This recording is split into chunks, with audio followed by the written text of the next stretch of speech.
It is a very uh, unique opportunity, I think, for me to meet you again in Bombay when you are all leaving this country,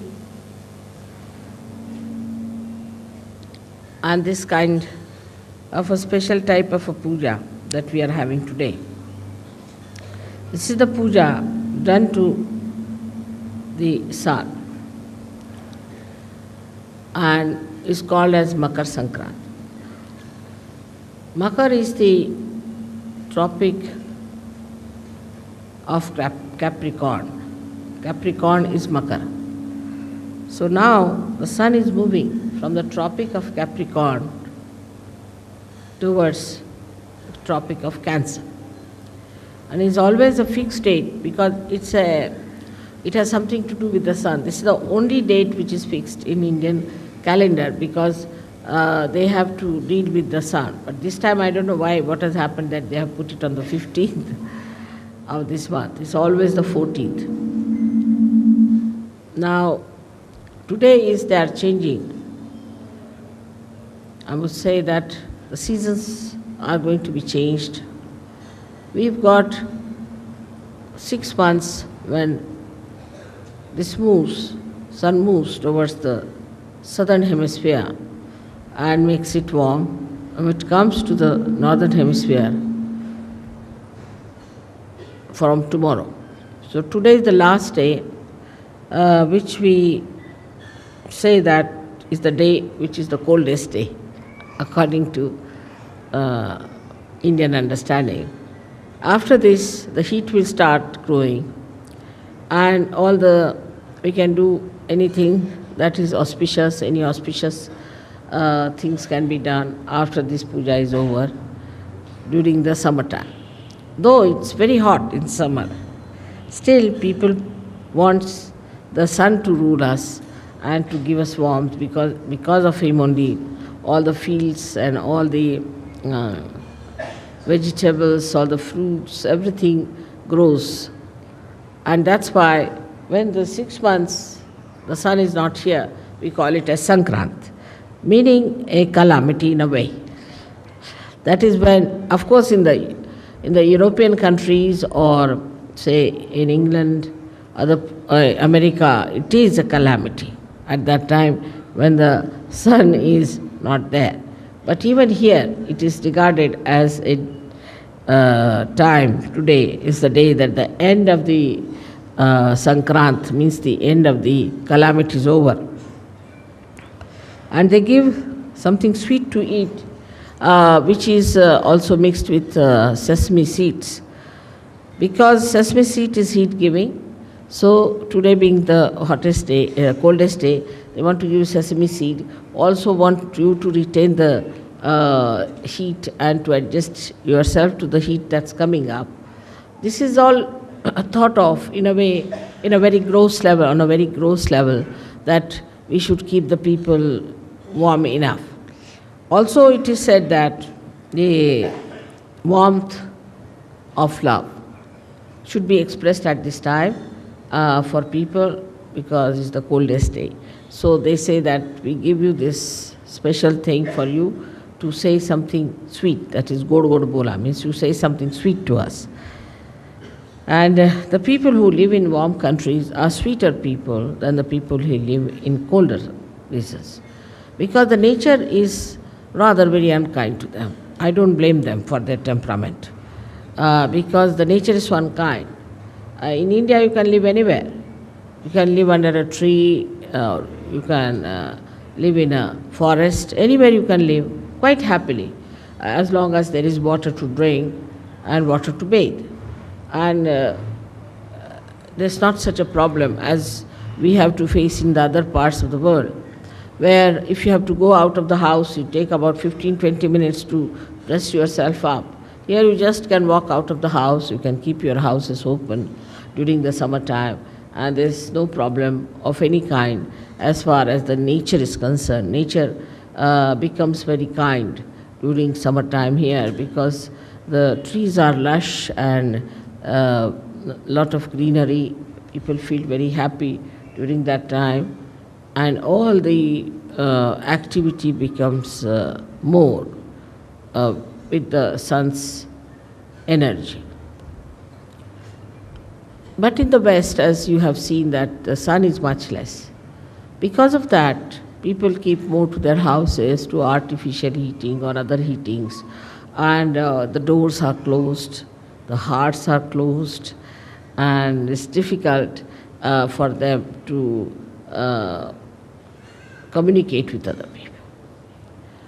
As you go down south more, in your countries also, you'll find people are warmer, simpler, uh, very hospitable. With the sun, you get the heart, which is very open heart and a kind of a inviting heart.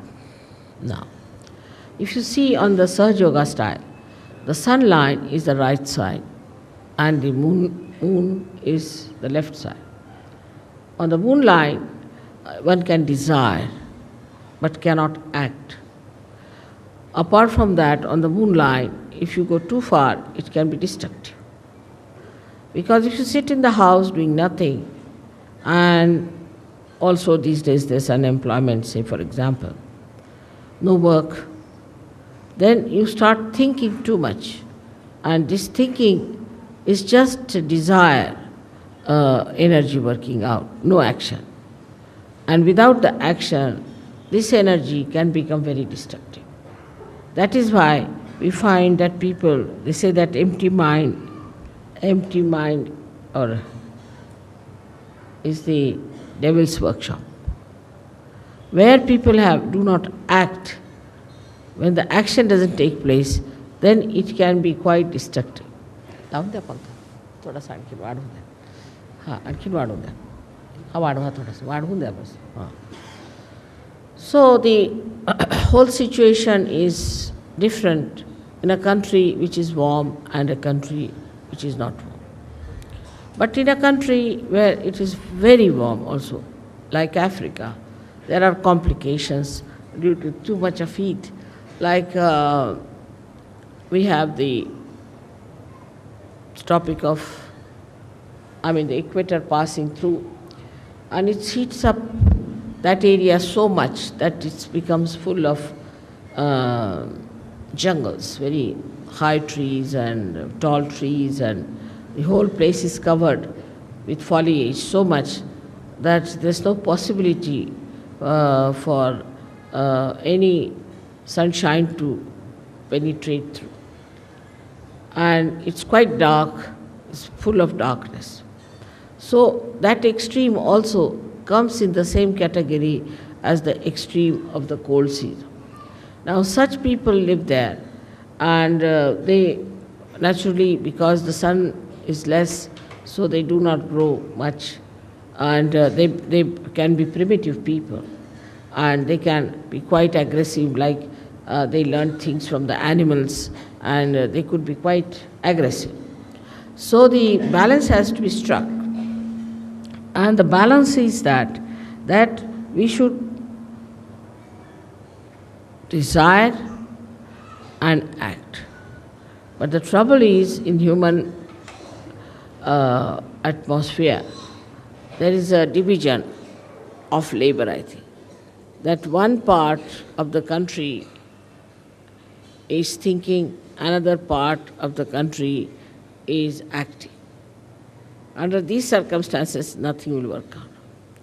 So, a balance has to be struck where you have the Sushumna working out. Now, the Sushumna Nadi is the one where one would say is the equator.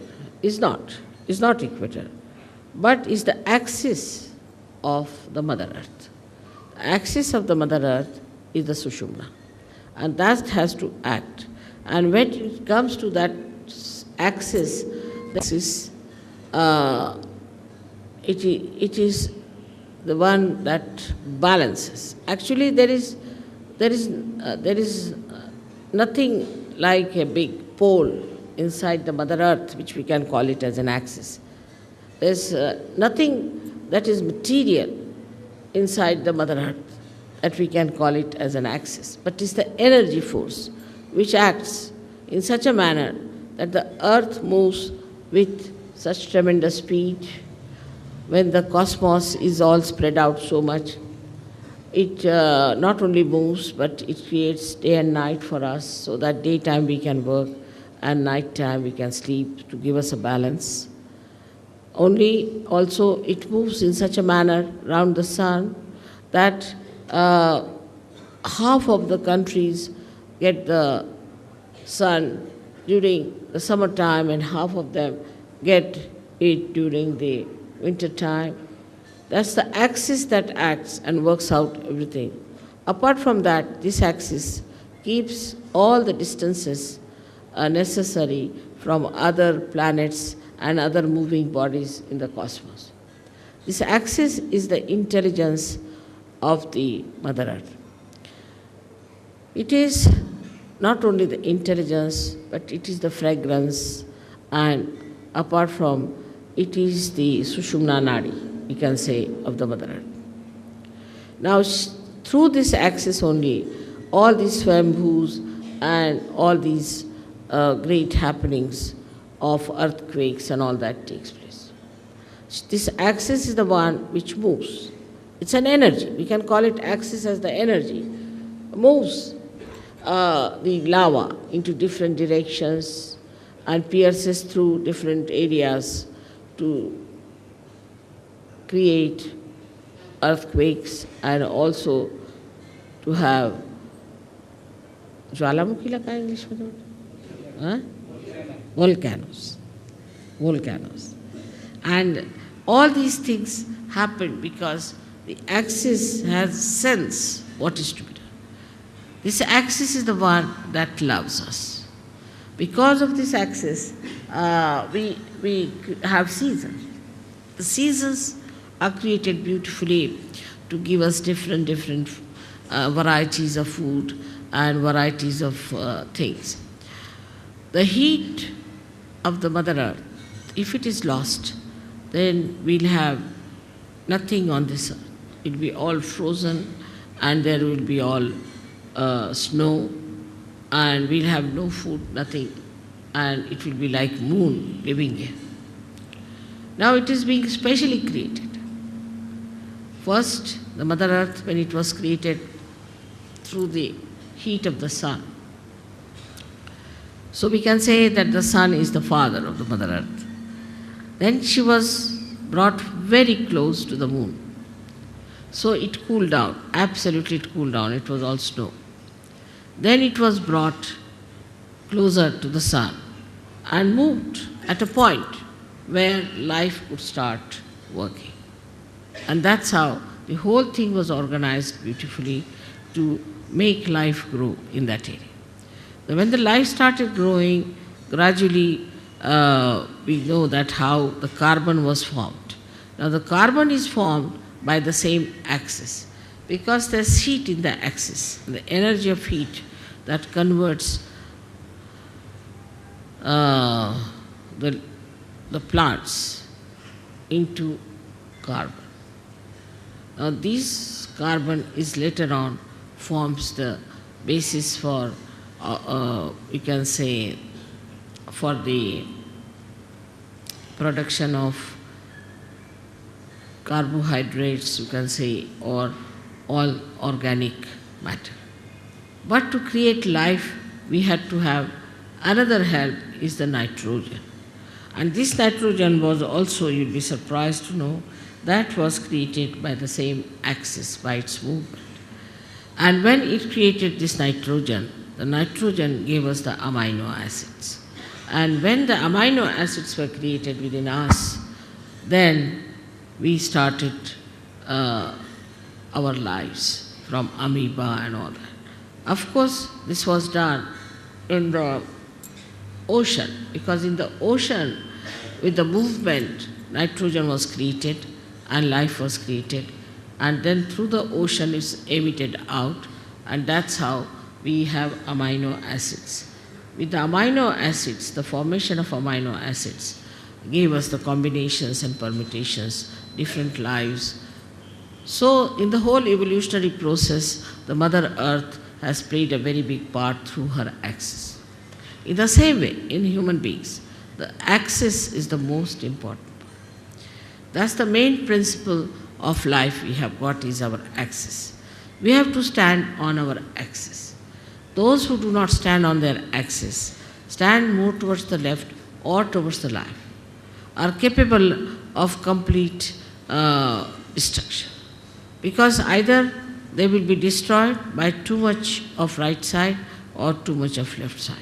So our axis has to be properly dealt with. Now those people who do not have a proper axis can have problems of different chakras, of different kind of quality in a person. A person who stretches his axis too much, puts back his head like this, is a person who is very right-sided and creates problem with his ego. And the one who absolutely bends down, like a slavish person, also is a person who goes towards his destructiveness. Now there's a big problem between these two types of people, one trying to dominate another, and when they start dominating another person, they actually destroy themselves as well as destroy the ones whom they are dominating. For example, now, we have seen that we had Britishers who came here and ruled us. We have seen the French went and ruled some other people. Then there are Portuguese who went and ruled some other people. But everything that they did to dominate and all that has double reactions. First of all, by their domination, say, Indians became very slavish. Indians become, even today, they are extremely slavish and they do not have that independent axis as they should have. Extremely slavish people they are. Especially I see in the West, I'm surprised when the Indians go from here. I find they are so very slavish. They try to sort of do all kinds of slavish acts to please the white-skinned people. The white skin became sort of a very adorable stuff in it. That added to the ego of the whites. Added to the ego of the whites, and today you see what's happening is all that ego is destroying them. They are on the verge of destruction because of their ego. So it is so unnatural and it is so superficial. One has to understand that what is the best within a human being is his axis. And everybody has an axis, and one must respect the axis of every person. In Sahaja Yoga, I don't know you by your faces so much. I know you by your chakras, by your sushumna, what sort of a sushumna you have. If you have a deep sushumna, I know you as a deep person. If you have a superficial sushumna, I know you as a person with a very superficial type of a sushumna. And even if you make up something by sort of being very nice or good or talking about Sahaja Yoga or knowing too much about Sahaja Yoga and saying things which will baffle normally anyone as if you are masters of Sahaja Yoga, I know how deep you are. So the depth on the axis is more important than anything else. Your axis has to be very deep. Now you will say that, Mother, the axis is the same as it is. So how can it be deep? So in the axis, as you see, is made in human beings, is like a 3.5 coiled paper-like thing. And the inside of it is the Brahmanadi. The Brahmanadi is a very, very small little, we can call a very, very hair-like thing, where only a hair-like Kundalini can pass through. But when the person is deep, this Brahmanadi is bigger, and all the rest of them, which are coiled into each other, are smaller. While the people who are not deep, their outside, what you call the foldings, are bigger than the inside small thing. Now such people could be apparently very dynamic, may look very intelligent, may look very smart, may look to be very good looking, or whatever it may be, outwardly. But inwardly they are not deep. Inwardly, if they are deep, their whole attitude is beautiful. They are very joy-giving people. They are very joy-giving. And the more, if you meet a person of another kind, he may look joyous, he may try to give you joy, but the joy won't be really that deep. It would be like a joy killing. So it is important for us to make our axis deeper. And that is where we lack the proper assiduity, the proper effort we have to put in. Now, some people have automatically very deep axis, and some people have very, very, what should you say, a very constricted type of the axis. This axis has to be grown. Now, when you come for my puja and all that, I do expand it, I agree. But it is a temporary thing. To retain it at that point, one has to work at home, in the collective also. One has to work very much at home with meditation. But it should be done seriously. It should not be just a joke, to be frivolous, to be stupid. That's not the way.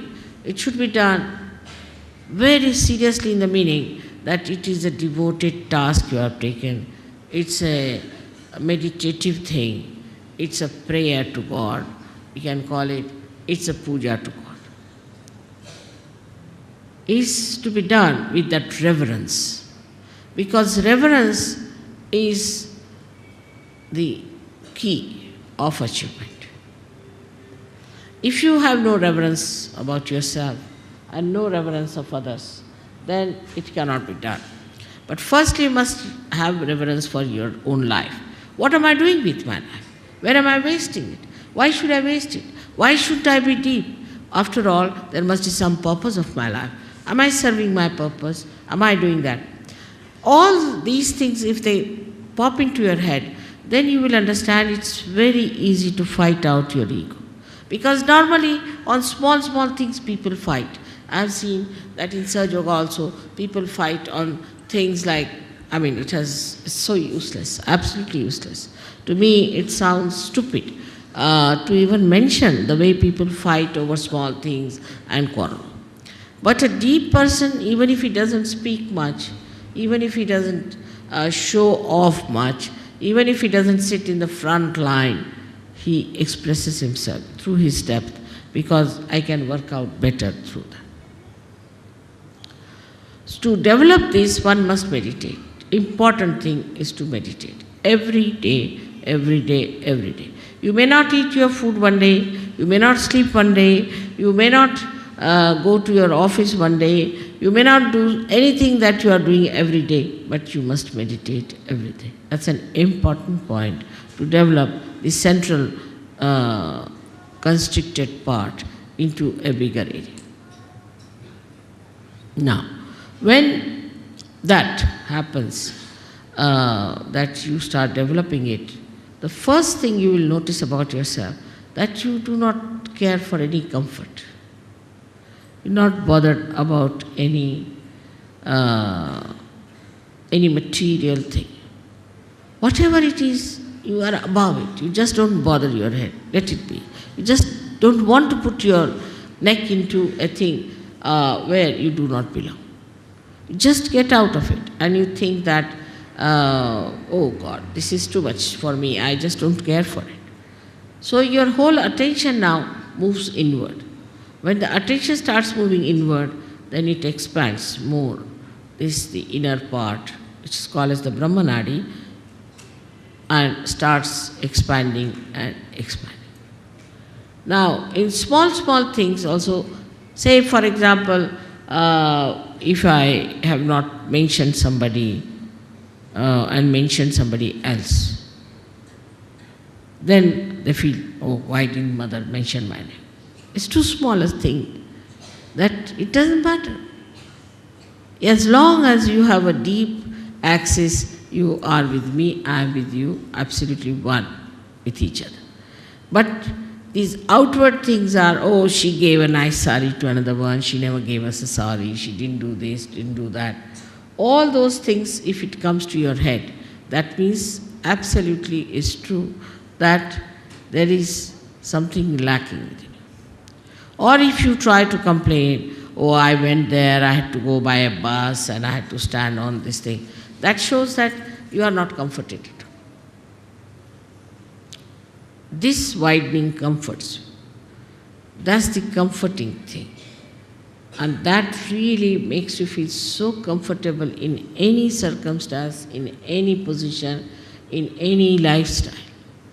And you do not want to have any other comfort. And this one has to develop through meditative effort. Secondly is, we have to know that Sahaja Yoga as it is today is a collective happening. I find, especially among Indian men, they never do any work with their hands, which is a wrong thing. Because they don't use their hands at all, their collectivity is poor, very poor. Indians have the worst collectivity. If you have an ashram, I don't know why should we build an ashram, nobody is going to stay there. They want to have their own houses, their own families, their own children. They are the worst of all for collectivity. The reason is Indian men never do any work with their hands. They cannot nail one nail. There are many like that. Leave alone repairing anything. They will stand with their hands on their hips and would just tell work to other people. See, there's a Marathi saying, very interesting, untavarun sheळ्या हाकणे. That is to sit on a camel and to drive the goats. So that is very typical of Indian men. They cannot repair anything, they cannot do anything now. If supposing somebody is spreading something, they'll just stand like this, watch. They'll never put their hands to it. So for every Sahaja Yogi, it is important what we call as Sramadan. They have to do some Sramadan. Sramadan means the giving of some labor. And that is what we lack. That even if it comes to that, you better clean your house.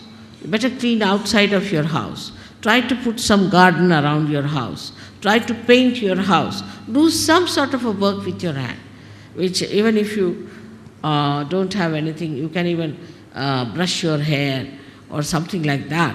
Whatever you think is the easiest you can start with, because I don't think people even do that. Even they don't shave themselves, they get a person to shave them. I mean, absolutely lazy lumps as that. Now, but on the contrary, we see in the West, people use their hands. Because of that, you see, because they can use their hands, they are very collective. So they score a point on being collective. While the Indians score a point because they are Indians and they have a heritage and they know what is Kundalini, they know about Ganesha, they know everything. So they score a point this side. So it's the left side is the desire, the right side is the action. Again we come back to the same position where we have an imbalance. That the action takes place in the West and here is only thinking, all right, we'll do this, planning. Everything in the planning pot. Nothing works out, you go on planning, planning, planning. Now we are building one single ashram in Delhi for the last, I think, 10 years. It is like Taj Mahal, I tell you.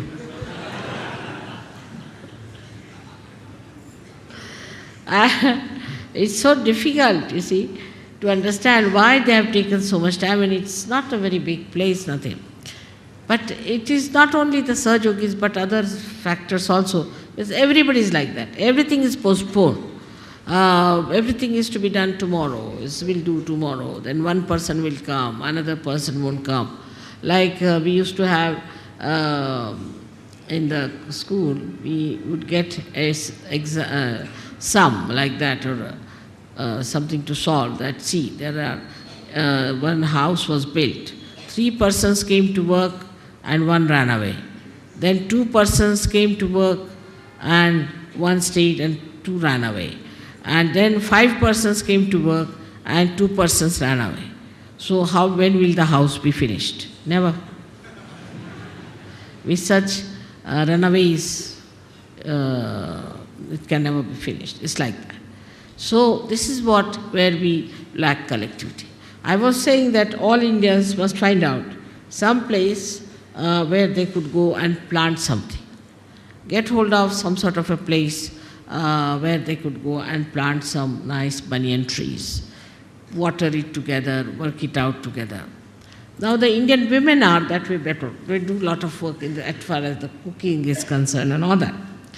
But the other part is missing. The other part is intelligence. The other part is to think. Now, if all the time what they are thinking, oh, my husband likes this, I must cook this for him. And now, if the husband has to have, say, a lemon with his food. Now, there's no lemon in the house. This woman would run up and down all over the place to get the lemon for the husband. But otherwise, he will not eat the food. Doesn't matter. Once in a while, if he doesn't eat, it's all right. But the women will try, because you see, they must keep they understand one thing, that you must keep their palate all right. Then they are quite sensible in India. Because here, they are real tigers, all the husbands are like tigers. So you have to keep them feeding, otherwise, you see, God knows when the tiger will jump on you. The other way around, in England or America, I have seen, the husbands are just like goats and the women are like tigers.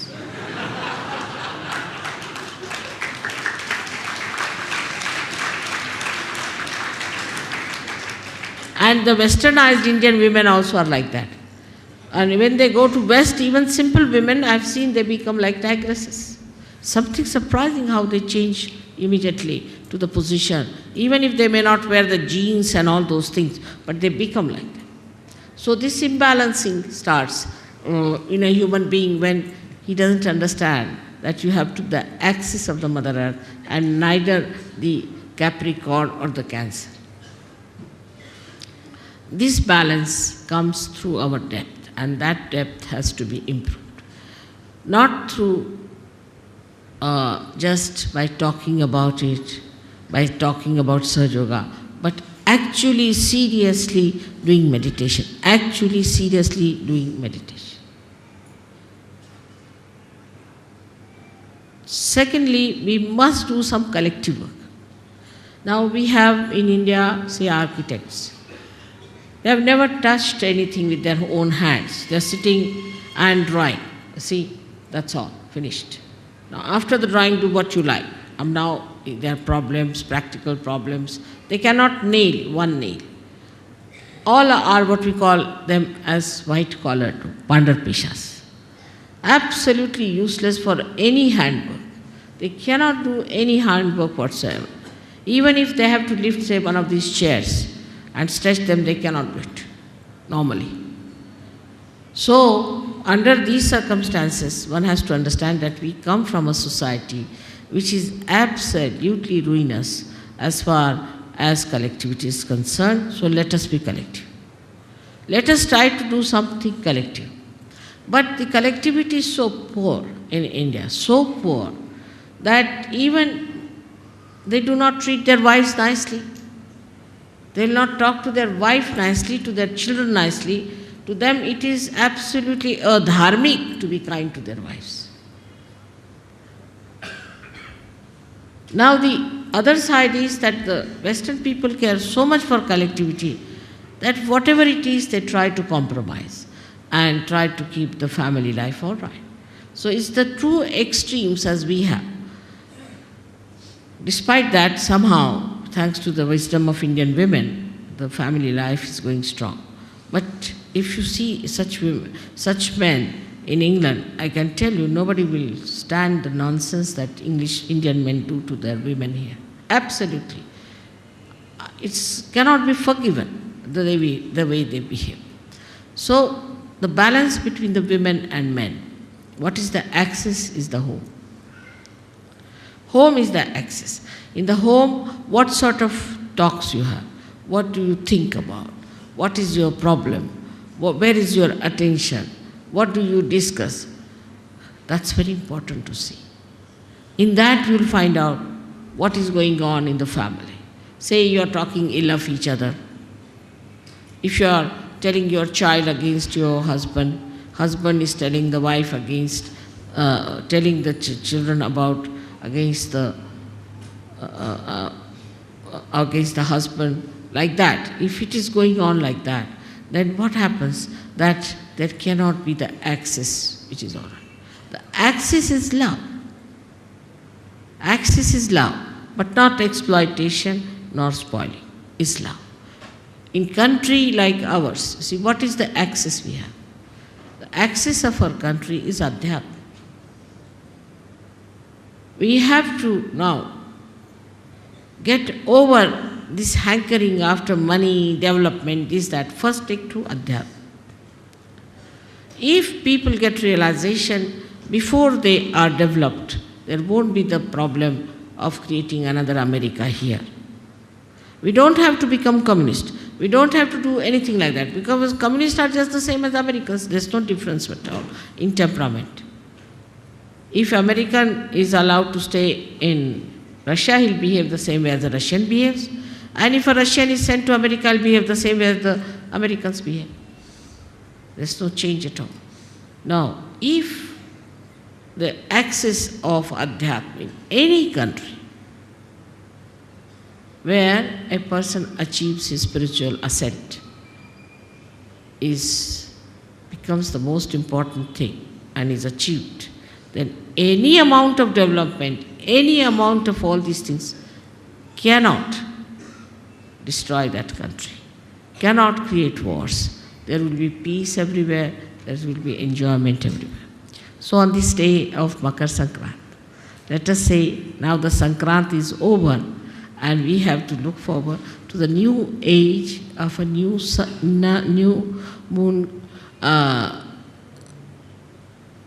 blessing us and the great sun coming over to give us all the energy we need to celebrate the advent of the golden age of Sahaja.